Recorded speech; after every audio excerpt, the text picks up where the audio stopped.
Hi, welcome to episode 283 of the Corner of Knit and Tea. My name is Laura. I'm also known as Fluffy K on Ravelry, Fluffy Kira on Instagram and Twitter. I blog over at thecornerofknitandtea.com, and that's where this episode and every episode show notes will be. I have an Etsy shop called The Corner of Knit and Tea where I sell my handspun yarns, and we have a Ravelry group called The Corner of Knit and Tea. Hi, how are you? It is Monday, June 22nd. It is an overcast but humid day here just outside of Kansas City, or right around the Kansas City metro area. I hope that you have survived another week and found a few points to enjoy. I know that the state of the world is still quite a bit in flux. And so some days are good, some days are less good. In the US, we had some nice days last week. We had some court cases get decided that will make life for those in the US better, and there were a few positive moments of hope. So I hope that you can find little rays of hope in your life, and that you are finding some solace in crafting, which I know that I am. So I don't have too much to tell you to get started. I guess I can start with events. I did talk about last week on the podcast about potentially doing Christmas in July for sock knitting. I didn't hear back from anyone, so I don't know if that's something you want to do. Something else that I sort of both didn't realize was coming up and sort of forgot about is the Tour de Fleece. And let me tell you sort of how that came to be that I forgot about it. So the Tour de France is a bike race that takes place every summer in France. And it is pretty much the only thing that I watch that constitutes sports. And I like watching it because I like watching them ride around France for about 3 weeks. And I started watching it when I became a spinner because there is a corresponding spinning event on Ravelry called Tour de Fleece, which is basically you spin for the 3 weeks along with the bike race. And it has become sort of a summer institution that I watch the race and I spin along. And the tour this year has been postponed. I suspect it may ultimately be canceled, but I have no inside knowledge of that. But it has been postponed until usually it runs like at the very end of June through mid to late July, depending on exactly when it starts. They usually spend Independence Day on the tour, so July 4th, and then they're usually on the tour also for Bastille Day, which is July 14th. So, because the tour was postponed, I never thought to check the Tour de Fleece Ravelry thread, but of course they are continuing on because we could use a good event in the summer. So this week I pulled a team together. I had several people say that they would like to continue to spin. I host a team every year and the rules are really simple. Spin. That's pretty much it. The tour is a time for you to enjoy spinning. You can do as much or as little as you want. It is entirely what you make of it. All spinning methods, whether you're spindle spinning, charka spinning, wheel spinning, whatever, and no matter what fiber you're spinning, it doesn't matter to me if it belongs to another fiber dyer or, anything you want to spin, just spin. The only other rule is that if you want to be eligible for prizes in my group, you must be a member of my Ravelry group. So those are the only 2 rules. I want everyone to participate and have a good time, whether you spend 5 minutes a day or 3 hours a day. It's not a competition, it's just supposed to be fun for you. So the tour this year starts on June 27th. Or the Tour de Fleece this year starts on June 27th and runs through July 19th. I have already set up a thread where you can talk about your plans and post your progress. As usual, I will award fibery prizes. I will do a random draw once a week from everybody in the chat thread. And then at the end, I will have everyone post their finished spins in a single post.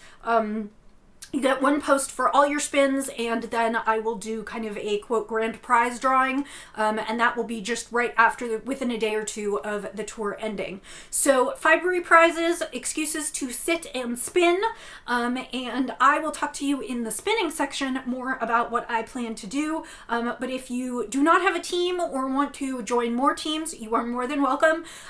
Like I said, I only have the 2 rules, so you are welcome to double and triple dip in terms of posting spins that you post in other groups. I only ask that you abide by their rules, so if they have separate rules, you'll have to deal with that. But as far as I'm concerned, anything you spin is fair game. So you'll see that I'll be spinning from a variety of dyers, and I'll probably be spinning I don't know about a variety of methods because I'm pretty tried and true to most of my methods, but we'll cover that more in the spinning section. So those are the 2 events I would sponsor for July, and if people want to do a Christmas in July and knit Christmas socks, I also have a skein of Christmas yarn that I will probably cast on for socks to knit when I'm not spinning, and I would be happy to run that one as well for those of you who don't spin. I mean, spinners can apply as well, but of course the knitters have less to do when the spinners are spinning in July, and I would be happy to offer a prize for that. I don't know what it will be yet, but I will come up with something good. So, let me know if you're interested in a Christmas sock along, and come join the team if you are a spinner in search of a home. So that is what's going on with me. Let's get started with the regular podcast. Today I am drinking birthday tea. It is not my birthday, that is in May, but I just came across this in my big basket of tea samples. This is from Tea Market, which is my local, to me, tea shop. However, it is Harney and Sons birthday tea. It is a black tea. It's got some fruit in it. It's got some flower petals in it. It is a really yummy blend, and one of my favorites, and I'm actually running really low. I probably won't restock right away because I have a lot of tea. And I actually just ordered some new teas, which should be here shortly. Anyway, this is birthday tea, and I am drinking it in my knitting circle mug, which is by Potter Anna Wright. I thought she was, my memory could be wrong, I thought she was a Scottish potter, but this says that the mug is produced in England, so she might just be British. God, that sounded quite dismissive. She might be British as opposed to Scottish. I cannot remember, but her name is Anna Wright, and this is the Knitting Circle mug. And I did not mean that to sound dismissive in the least. I just am unsure whether my faulty memory is carrying me through. That is delightful as always. And let's get into the knits. So I have one finished knit this week. Last week I showed you a couple of skeins of bright red yarn from Dream It in Color. They are Classy, which is their superwash worsted weight in the colorway Valentine, and I said I was going to knit Miles a winter set, and I started with the hat, and I actually combined a few features of several patterns from the Knit Simple collection, which is Tin Can Knits, mostly free collection, kind of for beginning knitters. And what I did is I took the barley hat and then I added, the barley hat normally is a stockinette hat with a section of garter ridge, and I turned it into an entirely garter ridge hat with a section of ribbing, which mocks the ribbing and garter in the wheat scarf, which is the scarf that I'm going to knit to match this. So basically I just knit the hat to match the set. Like I said, I used the numbers in barley for the child size. I knit it on US 6s and 8s, and the hat is complete. This week's project will be the maize, or maize, which is how they're pronounced in Spanish, but the maize mittens, M-A-I-Z-E. It stands for corn, and they are actually stockinette mittens, which I will probably leave in stockinette, but they also have this ribbed pattern. It's a bunch of accessories named after grains to kind of go together. So I've got my barley hat, and then I will do my maize mittens, and then I will do my wheat scarf, and that will be Miles' set for the year. And I'll do a couple other hats for him, but I will only do one set because, as you may remember, I am not a fan of knitting mittens. I don't know what it is, I just don't like them. So my project this week is to knit mittens, and the mittens will have an I-cord. So that is the plan for this week, and I have plenty of yarn left. This one used 45 grams, or a little bit less than between a third and a half of the first skein. So I expect the mittens will take the other half or another part, and then the rest of I have one full skein, and then whatever the partial left over is, I will turn that into the wheat scarf. And as miles will only be 4 this fall, it does not need to be a full-length scarf like adult size, so I will probably narrow it a little bit and then make it a little bit shorter in length. So that is my finished object for the week. I was also on a hat kick and decided to cast on another hat. And, I'm not going to be able to tell you who it's by because I looked right before I started, but I don't have my phone here. I decided to use the leftovers from the shawl that I finished last week. This is Spirit Trail Fiberworks Zalti in this amazing bright blue colorway. I had probably somewhere between 200 and 300 yards left over after the shawl, and I decided I was going to knit a couple more blue hats, and so I cast this one on. I didn't quite finish it this past week, but I will finish it this week. This is the Tamarugo hat, Tamarugo, and I cannot remember the name of the pattern designer. Bad podcaster, no cookie for me. I will put it in the show notes, and it is a pretty simple pattern that just has these strands, and you catch the strands. It is a free pattern, and I have knit this before, and I really like it, and I think it creates a really nice unisex hat. So this is being knit on, the brim was knit on US 6s, and the hat is knit on US 8s, and I have a few more inches, and then the crown, and I might even finish that tonight. And my plan is to probably knit one more hat to use up the rest of this yarn, and then I will have either 4 or 5 hats to send to Hat Not Hate, and so I'm going to go ahead and send those on. I don't know, since I have been vocal about supporting Hat Not Hate. Hat Not Hate is an anti-bullying campaign. It is run by Lion Brand Yarns, and they try and distribute blue hats to schools. They started in New York, and they are trying to expand the program this year, and they usually send hats to schools in time for World Anti-Bullying Day, which is in mid-October. And I don't know if so their goal this year was lofty. It was to collect 100,000 hats. I know they are not going to make that goal because they're only at 5,000 or 6,000 right now, at least last I saw. But I also don't know exactly what's going to happen to schools if schools are going to be in session, and so that would make distribution of the hats much easier if they were in session, and possibly impossible. That's the title of this episode, Possibly Impossible. And possibly impossible if students are not in schools. But I am going to go ahead and knit and donate anyway because it is a cause that I believe in, and I'm sure they'll be used as soon as they are able. So that is the other project, the other hat on my needles this week. The final project on my knitting needles is the Boyagi. I'm going to pronounce it Boyagi. I think it's Boyagi. Bojagi. Link in the show notes. Shawl by Knit Boop. And she is the owner of Webster Street Knittery. And this is a 2-color shawl that I am knitting in Zen Yarn Garden. Super fine fingering weight. I am knitting it in another of their Metropolitan Art Walk series, which is they paired some duets of a Metropolitan Art Walk series color. This was inspired by Lydia Crochets in the Gardens at Marley. It is called Lydia Crochets on their site. And then they paired it with this Moon Purple, which is a semi-solid darker color. So these are the two that I'm knitting together, and as you can see, I have knit up most of my purple, and that is because the shawl, which is free, starts in your first color and does a garter stitch section, which I had completed last week, and then it moves into a mosaic slip stitch section with both colors, and then it moves into a beautiful lace section with the first color, and I completed the lace section this past weekend. So I now have another mosaic section, and then a garter section in the variegated color. So I'm almost done using the purple. I have, like I said, I have one one more mosaic section, and then I will move on to a garter section finishing in the Lydia crochets.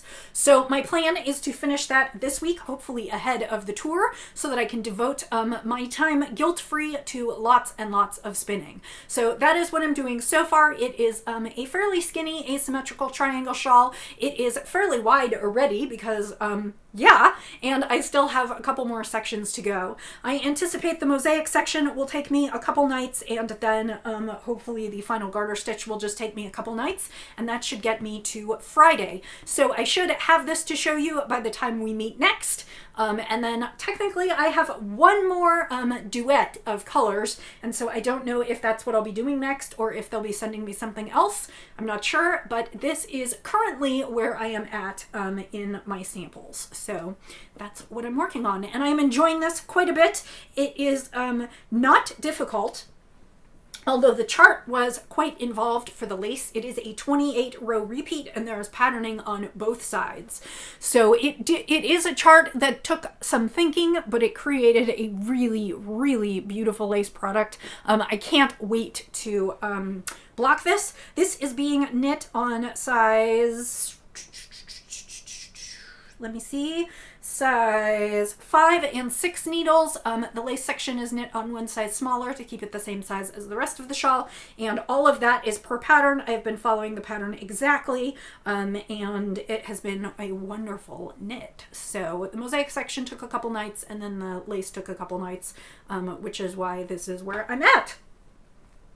So again, this week I plan to finish this shawl and then hopefully knit Miles a pair of mittens, and then I guess maybe get ready to cast on Christmas socks. I haven't exactly decided what I'm going to knit next. Between Miles' set and this, once I finish most of that, I might go back and try and finish my ripple crop top so that I could potentially wear it for a little bit of the summer. Or I might start a shawl for my aunt. I don't know if I have more samples coming in. I'm just not really sure. And again, like I said, I want to spend 3 weeks primarily spinning, so I don't want to cast on too many things. So that brings me to the final project on my needles and hooks, and that is I started the new blanket. I showed you the colors last week, and I put, in the video, I used the colors as the video slides, so you can kind of see them all together because I couldn't hold them all up without dropping them. And I am knitting the, well, okay, it's a little bit complicated. I am working with the Sweet Pea collection, which is a collection put together by Wool Warehouse, curated by Lucy of Attic 24. It was for a Sweet Pea crochet along Afghan. I am actually crocheting the Woodland Ripple Crochet Afghan, which was a separate crochet along. I am using that pattern, but I'm using the Sweet Pea colors, and this time, rather than doing the striping sequence that fades in and out like I did on the rainbow, I am going to do an overall gradient. So last week I showed you I had just the very first stripe and a half or so cast on. I am up to 9, so I definitely did my week's worth. And so far I have, this is pistachio, this is sage, and I just started into the cypress section, and then next it's going to go into a lavender. So as you can see, this is just going to kind of gradiate through the colors, and to me it reminds me a little bit of Missoni blankets, and I think this is just going to be really pretty. I have all kinds of pinks and purples and blues, and hopefully I'll add a new color each week that we speak to each other, so that you'll be able to see me move through the colors, and it will be somewhat interesting to look at. I don't know how often I'll bring it, although this one will be a little bit more interesting than the last one because it won't repeat the way the last one did. So, but that is what I'm at so far. As I said to my friends last night, it's kind of sad because I was just working on a blanket that was almost done, and it was big and heavy and I was enjoying it, and now I'm just working on this tiny little piece. But I got all my stripes in for the week. My goal has been to do at least a stripe a day. So I am happy with that, and hopefully I will be able to continue that. So let's talk about the spins, and there's lots to talk about today. So first of all, I finished my spin that I showed you last week on the bobbin. I just had yet to ply it. This is Sinister Things, and it is a merino from Hello Yarn. It was a club from a while ago, and it turned into approximately 370 yards of a squishy, probably sport to DK weight, and it is just absolutely lovely. It is blues and tans and burgundies, and there are a few other colors in here, a little bit of kind of peachy, but that's mostly the colors, and I think this would be, it's super soft, it would be a nice shawlette, it would be squishy for winter accessories. It is merino, not superwash merino, so there is that, but I think it would just be absolutely lovely, and I'm going to photograph it after we speak and get it up into the Etsy shop. So if this is something that looks like something you'd like, don't wait, go grab it. I am working on Windswept currently, which is also a Hello Yarn club. It is Rambouillet, or Rambouillet, and it is in beachy colors of tans and blues and whites. And if you catch me looking off screen, it's because it's on my wheel right here. And I need to finish the last of the singles today, and then my plan is to apply it one night this week so that my bobbins are clear ahead of Tour de Fleece. Excuse me. I think that's all I have to say about that. I will show that next week and get that into the shop as well. And then I brought all the things that I want to spin for Tour de Fleece to show you, because I thought it would be kind of fun, and I'm going to take a picture. So many years in Tour de Fleece, I have had lofty goals of spinning sweater quantities and you know, more than a couple pounds of fiber. This year I decided to pick, I've picked 5 braids. 2 of them are the same, so it will just be a double spin. And so I have picked basically 5 bumps of fiber to concentrate my time on. If I manage to finish these, I will go ahead and pick something else. But this should get me quite a ways through the tour, and I'll just have to see how much I'm spinning in the evenings, you know, and whether I'm spinning some during the day, and you know, I'll do more as I see fit. So the first thing I want to show you is something I talked about a while ago. I had a friend who came over quite a while ago and brought with her a bunch of rologs, or rologs that she had been making. She had gotten a blending board and was having fun pulling her stash apart and creating rologs. And she asked me to pick a bunch of them because she was having so much fun making the rologs, but she wasn't actually spinning a lot of them. So I have all kinds of purples and burgundies in rologs. And then I also have this bit of fiber that when I ordered something from the vendor, they stuck this bit of fiber in there, and it's blues and purples. So I would estimate that I have between 4 and 8 ounces of fiber in here, and my plan is to spin this for Tour de Fleece. What I haven't decided is, since it's all in rolog and bat form, I might try to teach myself woolen spinning, long draw spinning. I have not done that before, but these are the perfect prep for that, and so maybe that will be one of my challenge day focuses. So during the tour, there are 2 days on the Tour de France that are classified as challenge days. Those are usually the really grueling days or heavy climbing days. And of course, the Tour de Fleece follows suit and suggests that you do something challenging on the challenge days. And off the top of my head, I cannot remember when they are, but they are all notated in the Tour de Fleece thread, which is in the Ravelry group. I will put a link to that in the show notes, and you should totally come and join us. So that is one of my spins. Another spin is I dug deep and decided that I should pull some stash fiber, and this is a braid that came from 2 by Hand, which are sadly no longer dyeing, and this is the Prim colorway named for the Hunger Games. It is superwash merino nylon, and it was dyed by Jalon, and this is a beautiful braid, and this one will probably end up in the shop, but like I said, I am digging into deep stash and things I can get no more. I loved their color sense. I completely understand why they ended up moving on from dyeing. They had other things in life that they wanted to get to, and I completely understand that. But they were one of my favorite dyers, and this is just a lovely braid. And I think most of these spins will probably be for the shop because I don't have anything that I'm looking to make right now.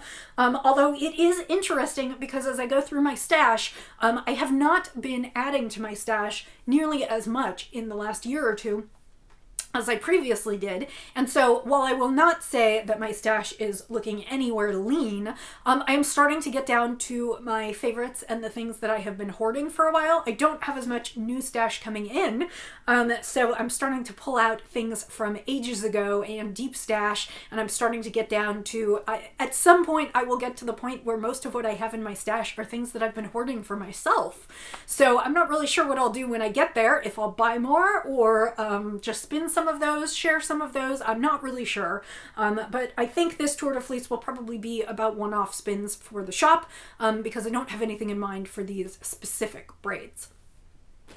Next, I have a braid from Fat Cat Knits. I actually bought this. I've been talking about her recently. This I bought in her closing sale, which was many, many moons ago, probably 2 years ago, when she said she was closing the business. I went ahead and bought this is a skein of superwash Tarhi, and she used to offer her braids in either 4 or 6 ounces, and I bought 6 ounces so I would have a little bit extra, and it is in the colorway Galaxy.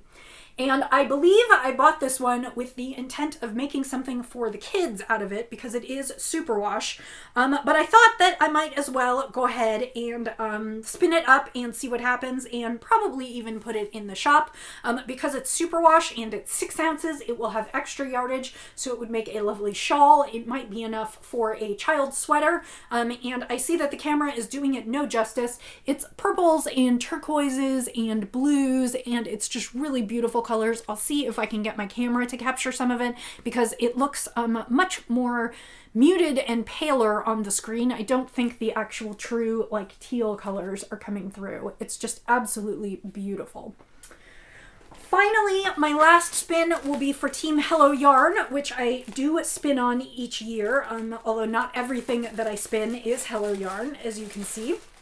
And I'm sorry for the crinkling, and let me pull this out and kind of braid it up real fast so I can show it to you. This is a spin that I was hoarding for a while because I just absolutely loved the colorways, and I have 2 bags of it, and I think I decided that I had thought maybe I would try and get more and do a sweater quantity with it, and I think I decided that it wasn't quite the right colors for me. I really do better in jewel tones, and this is not quite that.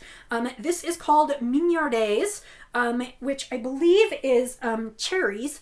And so it is kind of red and kind of an orangey caramel brown and then kind of a gray blue. And it is really pretty. It actually looks similar to another sweater lot that I spun that was odds and ends. It was a patchwork kit. Well, not a patchwork kit. It was a leftover bag of fiber that Adrian put up as seconds, and it looks quite a bit like that, so I wonder if that one might have been the test dye for this. But I have 2 of these braids, and these are on Falkland, so they are fluffy and squishy and very soft. So I will be doing 2 of those, and I'm not sure how I'm going to spin any of this. I can tell you that the 2 of by hand will probably be spun for maximum barber pulling, so lots of little strips, and the others, I'm not really sure what I'll do with them.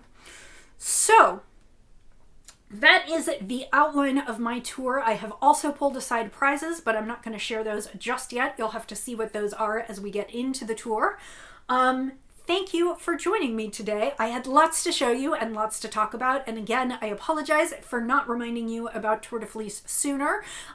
You have a full week, dust off your wheel, pull out some spins, re-oil the wheel, start your pre-drafting, do whatever you want to do ahead of time.